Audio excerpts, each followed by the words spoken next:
It's 5 p.m. across India. I am Tanvi Taneja, live from New Delhi. You're watching DD India Global. We'll bring you the day's big stories from across India and the world. With me today from London is my colleague, Ollie Barrett. Hi, Ollie. Good afternoon, Tanvi. It's 11:30 a.m. here in the UK, 12:30 p.m. across Central Europe. Coming up in the next 30 minutes, no truce yet in Gaza, a populist victory in the Netherlands, and Thanksgiving feasts, but also travel stress. First, the headlines. The world watches as rescue operations enter the final stretch at the collapsed tunnel site in India's Uttarkashi. Communication established with the trapped workers. Israel-Hamas conflict continues as truce is delayed until at least Friday. Both Israel and Hamas say they will go back to fighting once the truce is over. We are not ending the war. We will continue until we are victorious. Far-right politician Geert Wilders wins the election in the Netherlands, emerges as the front-runner for the Prime Minister's post. And the World Health Organization asks China for more information on a surge in respiratory illnesses among children there.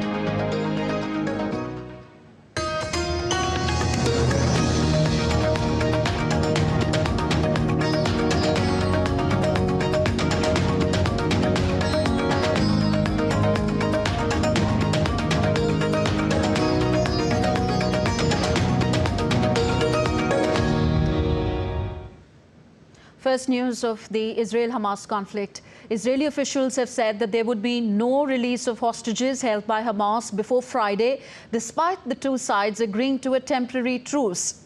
The deal was approved by the Israeli government early on Wednesday and had been widely expected to take effect today. Hamas has been holding over 200 people as hostages after launching an attack on Israel on October the 7th. Meanwhile, the Israeli military chief of staff met army personnel in Gaza and motivated them to continue fighting until victory is achieved. We are not ending the war. We will continue until we are victorious, going forward and continuing in other Hamas areas. Israeli armed forces have released a video showing an entrance to Hamas's secret tunnel network near Gaza's Al-Shifa hospital. In the video, Israeli military spokesperson Daniel Hagari is seen walking through the wrecked home which connects to the underground tunnel. Israel has claimed that Hamas is holding hostages in underground tunnel as human shields in the ongoing conflict.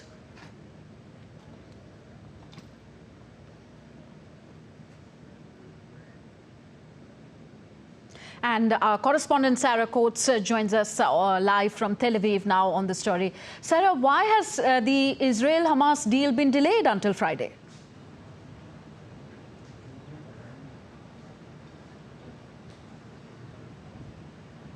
Sarah, are you able to hear me?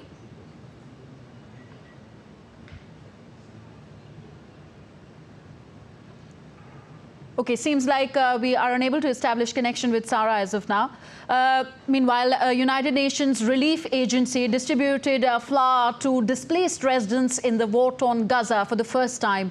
The aid brought short-term relief to families who are running desperately low on essential food supplies. The flour delivered from Egypt was distributed in southern Gaza city of Khan Yunis by the UN Relief and Works Agency.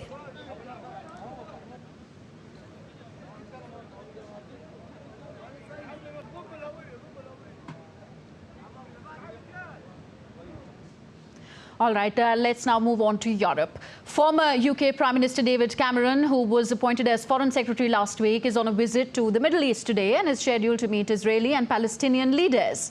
My colleague Ollie Barrett is in London. He gives us more on this and other stories making headlines around the world. Ollie, Lord Cameron, among others, hopeful for a truce.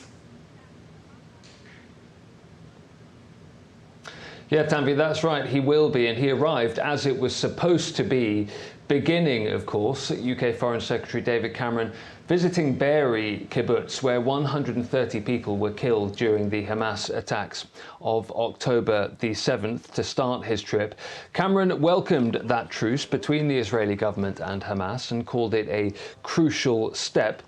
Cameron had chaired a meeting of Arab and Islamic leaders in London on Wednesday after the truce was announced. Today is also a day where we hope to see this humanitarian pause. I think that's important because it's an opportunity to get hostages out and to get aid in, and I hope and would urge everyone who's involved in that agreement to make sure that it happens. I think it is important. The German Interior Ministry, meanwhile, says police have conducted raids on properties in 4 federal states connected to suspected members of Hamas and pro-Palestinian group Samidoun. More than 300 police officers took part in the raids on 15 properties. The ministry estimates there are around 450 Hamas members in Germany, whose activities range from support and propaganda to financing and collection of donations. Next to the Netherlands, where populist leader Geert Wilders' Freedom Party has won the elections there in a victory set to send shockwaves across Europe. With almost all of the votes counted, the Freedom Party has 37 seats, far ahead of its nearest rival, a left-wing alliance. But in order to become Prime Minister and form a government, Wilders would have to convince other parties to form a coalition with him, as he needs 76 seats for a majority in the 150-member parliament. I'm in politics for 25 years now, and this is the happiest day of my life so far in politics. We became the #1 party by far. I mean, it's what a lot of people, if you would have asked them a year ago, would call you mad, and it happened today. So I'm very proud, I'm very happy, and it brings along a lot of feeling of responsibility. DD India's Trent Murray has more from Berlin. Pollsters and analysts will be dusting themselves off this morning after this political earthquake, which has really shaken Dutch politics and its political establishment to the core. For 25 years, Geert Wilders has really been on the fringe of Dutch politics. He made a name for himself with his hardline approach to the issue of immigration, particularly people coming to the Netherlands of the Islamic faith. He has promised in the past to close down mosques, to ban the opening of Islamic schools, even to ban the teaching of the Quran. It's worth noting he has toned down that rhetoric somewhat during this campaign, but nobody saw this coming. We knew that he was polling at an okay level, somewhere in the middle of the pack, but for him to come out as the #1 party really has shocked a lot of people, not just in the Netherlands, but within Europe. I mean, he is sometimes described in many ways as the Dutch Donald Trump, and not just because of his peroxide blonde hair. He's very much an outsider, somebody that goes against the grain, and is a politician that for decades other parties have simply refused to work with. Well, it will be very difficult, I think, for those mainstream political parties now to ignore him and his presence within the parliament.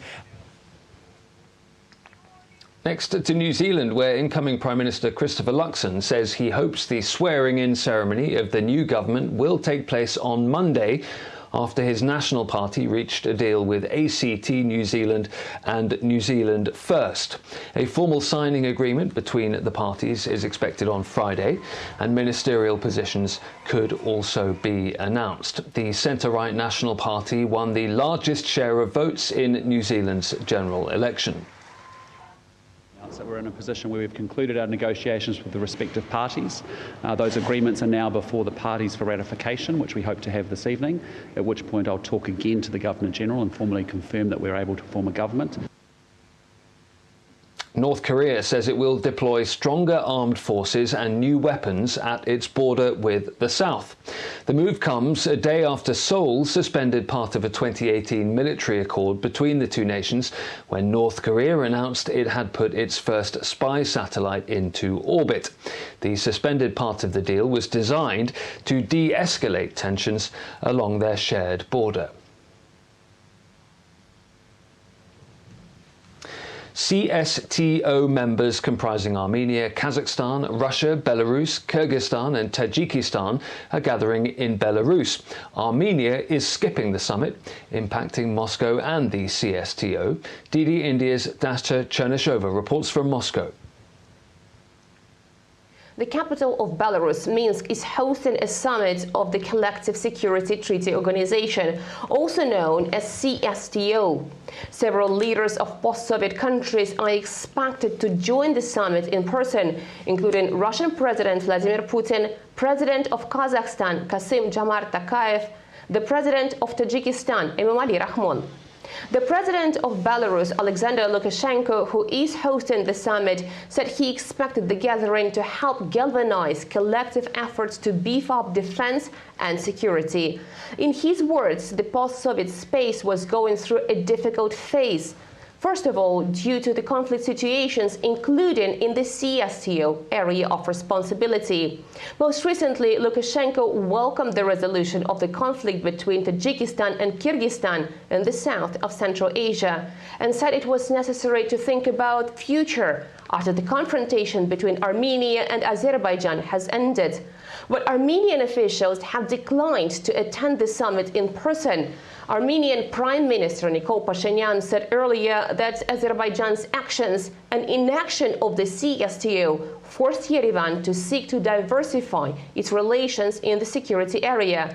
Moscow regrets the Armenian approach. Russian Foreign Ministry spokesperson Maria Zakharova said the decision to skip the CSTO summit did not meet the long-term interests of the Armenian people and would not contribute to the strengthening of the security and stability of Armenia. Dasha Chernyshova reporting in Moscow for DD India. Mexico has deployed its army to the Sinaloa state over fears of gang violence after the National Guard arrested the alleged security head of the Sinaloa drug cartel. According to U.S. anti-narcotics agents, El Nini is one of the most ruthless Mexican cartel figures. He was detained and later taken to Mexico City. Next to the US, which is celebrating the annual Thanksgiving holiday. Millions of people are traveling to visit family and friends, but with record numbers on the move and extreme storms predicted in parts of the country, it could be a stressful day. DD India's Nick Harper reports from Washington. The annual US holiday is a time to give thanks, to tot up all the things you're grateful for. But for many Americans, it's also a time of intense frustration as they sit in their cars or airport lounges waiting to get where they're hoping to go. A record number of people are travelling this Thanksgiving. No pandemic travel restrictions and cheaper gas prices are motivating many to get on the roads and into the air. Up to 5 million people are flying, almost 50 million driving. Even last year's problems of snowstorms and flight cancellations hasn't deterred people from travelling. But storms with rain, snow and strong winds are bringing travel chaos to millions. Thousands of flights have been delayed, dozens have been cancelled. And for those who make it around the Thanksgiving table, many are reportedly concerned about what they're going to talk about with their friends and family. A survey shows 60% of people plan to avoid politics as a topic of conversation in the hope of avoiding arguments. Shopping is another big activity over Thanksgiving, both online and in person. More than 180 million Americans, that's more than half of the population, are planning purchases during Thanksgiving, Black Friday and Cyber Monday sales events.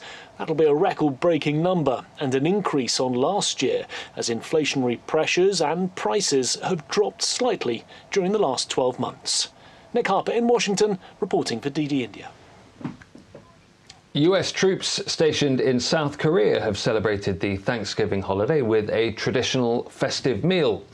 High-ranking army officers served the meal to soldiers who are thousands of miles away from home.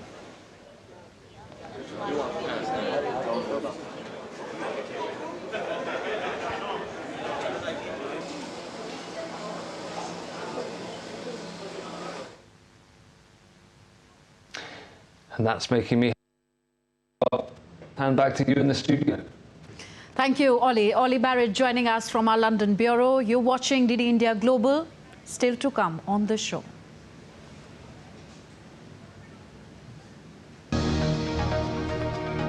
Indian Foreign Minister reviews bilateral cooperation with his counterpart of Seychelles in New Delhi today. Cooperation in the field of youth and sports discussed.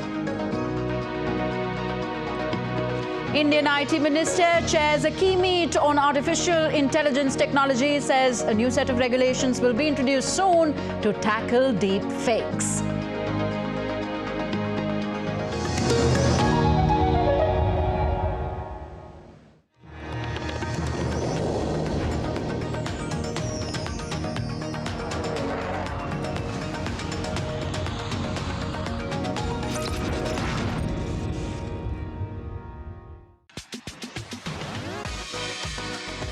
India that invents. India that innovates. India that excites. India that invites. Land of possibilities. Teeming with opportunities. Watch India Ideas each Thursday, 8 p.m. only on DD India.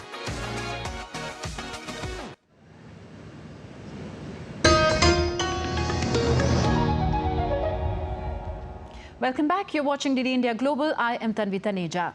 Next, news of the Uttarkashi's tunnel collapse in India. So after more than a week's endeavour to reach the 41 workers trapped in a collapsed tunnel in India's northern city of Uttarkashi, the rescue and relief operation has now entered its last leg. After rescuers managed to place broad pipes up to a depth of 45 meters through the debris via horizontal drilling, further drilling is underway. Police has prepared a green corridor for the effective rescue. 41 ambulances are also on standby to take the workers to a makeshift hospital. 44 pipes have been inserted after horizontal drilling so far. And during a press conference, Lieutenant General Syed Atta Hasnain said that five directional approach is being taken up. And the good news is that the workers are in safe condition and they are in a 2-kilometer long stretch inside the tunnel now from the rescue workers. अच्छी खबरें तो ये हैं कि worker जो अंदर हैं राजी खुशी हैं, परसेप्शन भी बदला है देश के अंदर कि उनके पास ये कोई कोठरी में नहीं घुसे हैं, कोई माइन के अंदर नहीं घुसे हैं, वो वहां पर एक 2 किलोमीटर का टनल का इलाका है जिसके अंदर वो हैं। ऑक्सीजन की कोई कमी नहीं है, लाइट की कमी नहीं है, खाना पीना क्योंकि 6 इंच की पाइपलाइन वहां बन चुकी थी परसों, तो खाना पीना काफी तादाद में अंदर चला गया है, यहां तक कि कपड़े भी चले गए हैं, दवाएं काफी तादाद के अंदर वहां अंदर पहुंच गई हैं, पानी की कोई कमी नहीं है। आइसोलेशन, एक चीज आइसोलेशन होती है जिससे मानसिक असर होता है, साइकोलॉजिकल इफेक्ट, उसको भी दूर करने के लिए साइको सोशल काउंसलर्स वहां लाए गए हैं। और अब क्योंकि कम्युनिकेशन बन गया है प्रॉपर, पहले तो एक क्रूड कम्युनिकेशन मेगाफोन के जरिए पाइप के जरिए था, अब तो लाइन के जरिए वो कम्युनिकेशन बन गया है और डायरेक्ट बात हो रही है वहां से, तो उसकी वजह से साइको सोशल काउंसलर्स जो है उन्होंने उनसे बात भी की है वर्कर्स के साथ। Uttarakhand State Secretary said that the audio connection has been established with the workers and rescue operation is on track. लोगों को एक वीडियो कम्युनिकेशन के बारे में पता चला था, उसी प्रकार से हमारे एनडीआरएफ और एसडीआरएफ की टीम ने एक ऑडियो कम्युनिकेशन चैनल भी उनके साथ स्थापित किया है, जिसमें उनसे अब पहले जो पाइप के थ्रू बोल के बात की जा रही थी, पाइप के अलावा वहाँ पर एक वायर के थ्रू एक माइक्रोफोन और स्पीकर उस साइड चला गया है और इस साइड हमारे पास एक हेडफोन के थ्रू और माइक्रोफोन के थ्रू उनसे बात हो पा रही है। तो सबसे पहले जैसे जब एस्टेब्लिश हुआ तो हमारे डॉक्टर्स ने भी उनसे बात की, उनका सभी का स्वास्थ्य का हालचाल जाना। अभी उनके लिए जैसे जो एक मेंटल हेल्थ का भी एस्पेक्ट होता है, उसके लिए जो हमारे एक्सपर्ट हैं उन्होंने भी बात की है, तो उनका काफ़ी अच्छे वो मोटिवेटेड हैं, काफ़ी इस समय अपने इस रेस्क्यू अभियान के बारे में जानकर उनमें थोड़ा उत्साह भी बना है जब से पाइप डाला है। And to get us more updates on this story, we are now joined by Deepfake Mondal, live from Uttarakhand. Deepfake, as rescue efforts have now entered the final stages at the Silkyara tunnel, when can we expect these trapped workers to be back with their loved ones? Well, Tanvi, you know, we are in the last leg of the rescue operation. Perhaps if everything goes well, by tomorrow afternoon, we can see the workers coming out one by one from inside the tunnel. But however, having said this, I would also like to state that as the Ministry of Road Transport, that is the total ministry carrying out the operation, have not given a definitive timeline. There are multiple efforts and approaches being carried out from different sides, one from the Silkyara side, the other from the Barport, and the third from the side drift. And the fourth impact is vertical drilling. So therefore, 4 methods are being implemented, and perhaps the easiest and the fastest method at this moment is the auger drilling that is being carried out at the Silkyara tunnel collapse site. And perhaps it is just a matter of time, maybe within the next 10 to 12 hours, or maybe in a maximum of about 20 hours from now, if everything goes well and everything goes as per plan and schedule, we are expecting to see the workers come out of the tunnel by tomorrow afternoon, is what we hear from people at the site. For when these workers are, the government and the local administration there have made elaborate arrangements and preparations to ensure the safety and security of all the workers that have been trapped. There are 41 ambulances for these 41 workers trapped inside, kept in place. There is a medical team that is kept on standby. There is a medical camp that has been set up at the site to ensure that as soon as they come out, all medical facilities are provided, and immediate medical treatment is provided to the trapped workers who are currently inside. If any such medical situation arises, the government has also made arrangements for choppers to airlift them from the tunnel collapse site to the Uttarkashi district hospital, and if need be, the government has also made arrangements at the AIMS in Rishikesh for any of these workers whose condition could be more serious. They could be airlifted from the site to the AIMS in Rishikesh. So these are the elaborate arrangements.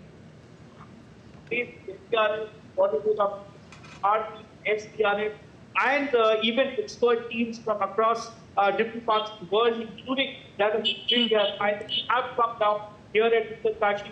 Sure that the advice taken from these experts who have years of experiences in such operation in different parts of the world is put the best minds that best minds are working on it, best equipment there. Thank you very much, Deepfake Mondal. We are having a slight disruption in your audio. Yes, we in India are all very hopeful that these 41 trapped workers come out as soon as possible from the collapsed Silkyara tunnel. Let's move on now. Seychelles Foreign Minister Silvestre Radhagonde, who is in India for a 3-day official visit, met with India's Foreign Minister Dr. S. Shankar in New Delhi today. On the second day of the visit, the two leaders had wide-ranging conversations on the bilateral relations and also exchanged views on regional concerns. After the meeting, Indian Foreign Minister announced an exchange of MOU on Indian grant assistance for implementation of small development projects and cooperation in the field of youth and sports.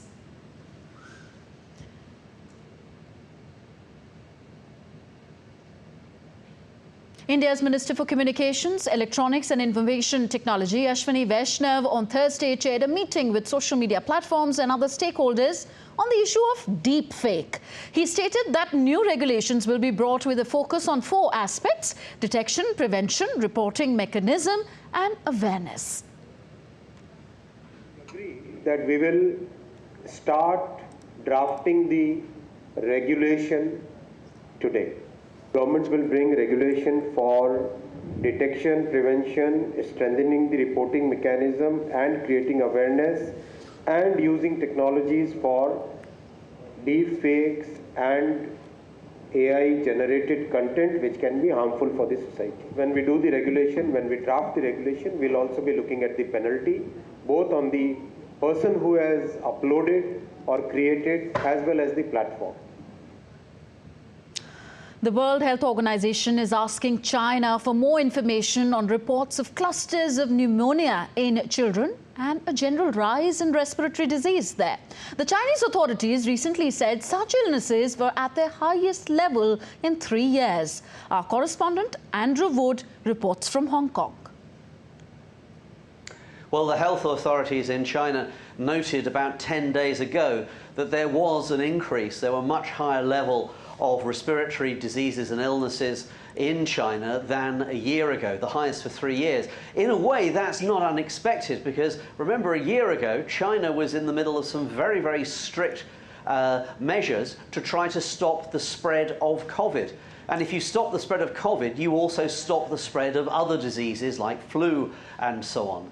Nevertheless, there have been other reports from an organisation known as ProMed of what they consider could be undiagnosed pneumonia, especially amongst children.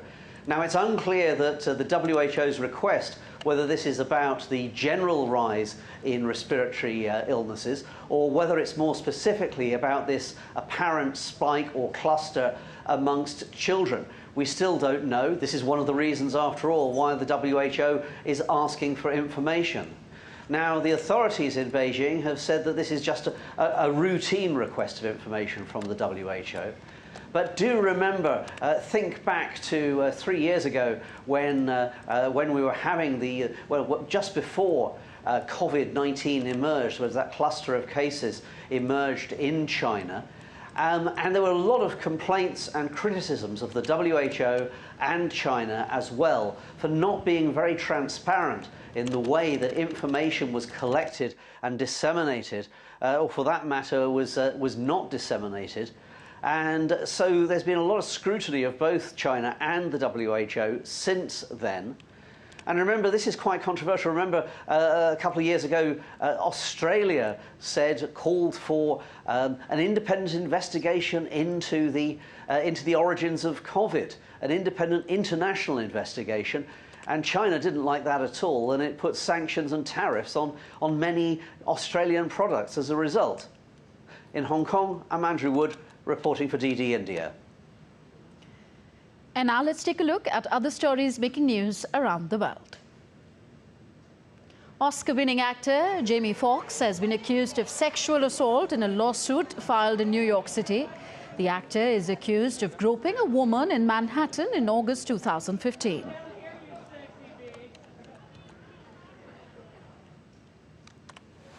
An 82-foot-tall white spruce from the Alps was installed on Thursday in St. Peter's Square ahead of the Christmas season. The Christmas tree will be lit up and decorated with thousands of Edelweiss by December the 9th.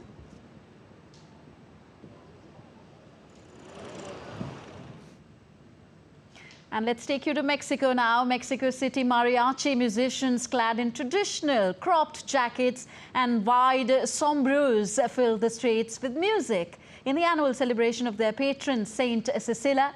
Mariachis originated in the 19th century in the western state of Jalisco, where they performed at festivals and weddings.